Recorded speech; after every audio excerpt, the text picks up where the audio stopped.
Adjourned till tomorrow at 14:30. Let's quickly look at a business that has been considered on the floor of the House.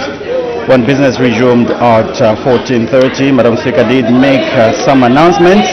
And the first announcement, Madam Speaker did recognize the presence in the public gallery of pupils and teachers from Hope of Glory School in Kabwe District, Chisamba Boarding Provincial STEM School in Chisamba, and UPND officials from Mumbwa Parliamentary constituency.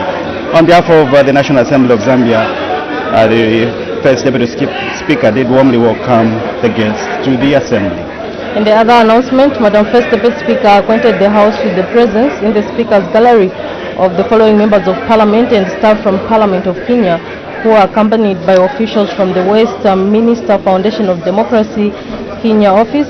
These are Honorable Abdi Shuri MP, Chairperson to the Public Debt and Privatization Committee and Leader of Delegation, Honorable Mboko Milembe MP, Member of the Public Debt and Privatization Committee and Member of the Speaker's Panel. Others were the Honorable Dr. Robert Pokese MP, Vice Chairperson, Budget and Appropriations Committee, Honorable Sukuya George Risa MP, Member Finance and Planning Committee, Mr. Chacha Machaje, Senior Fiscal Analyst, Parliamentary Budget Office and Delegation Secretary, Mr. Livingstone O. Bumbe, Senior Deputy Director, National Treasury, Public Debt Management Office. The other one was Ms. Josephine Cherotich, Principal Resource Mobilization Officer, National Treasury Public Debt Management Office, Ms. Maureen Odori, WFD Country Director, and Mr. Henry Benjamin Awino, WFD Program Coordinator. Madam Speaker, on behalf of the National Assembly of Zambia, warmly welcomed the distinguished guests to the National Assembly.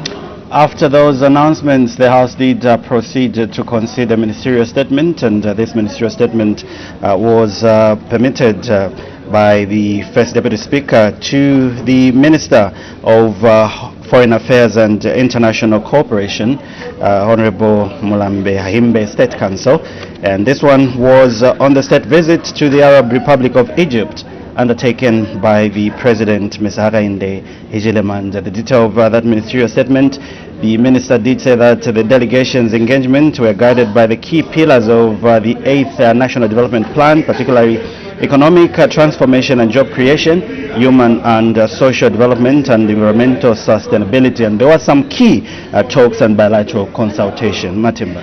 The Minister did say that in line with the key bilateral outcomes, the bilateral talks and political consultations reaffirmed the shared political will to enhance cooperation in political, economic, social and developmental spheres.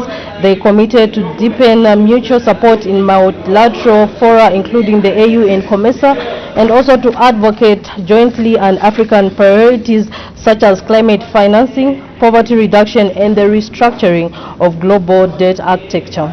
There was also the signing of Memorandum of Understanding, and these are MOUs, and this was to anchor these engagement on concrete framework. The following 5 MOUs were signed. The first one was the establishment of the political consultations, cooperation in agriculture, cooperation in plant quarantine and physiotherapy matters, cooperation in livestock development, and the last one was technical cooperation and redevelopment of urban towns and sub-centers in the country.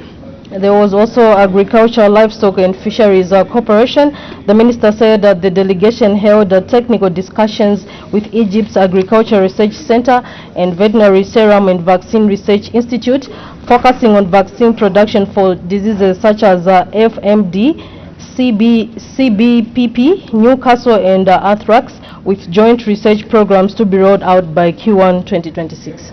And in conclusion, the Minister did say that the state visit to the Arab was not merely a diplomatic exchange but a strategic exercise in economic diplomacy It is expected to yield tangible benefits for the people of Zambia, including the creation of new jobs, increased foreign direct investment, FDI, enhanced food security, modern infrastructure, and more resilient economy. And he did say that in due course, the minister will provide a detailed biannual progress report to the House on the status of these incentives. And so that was the ministerial statement that was rendered on the floor of the House by the Minister of Foreign Affairs and International Cooperation. After that, the House went on to consider one question for Answer Understanding Order 82.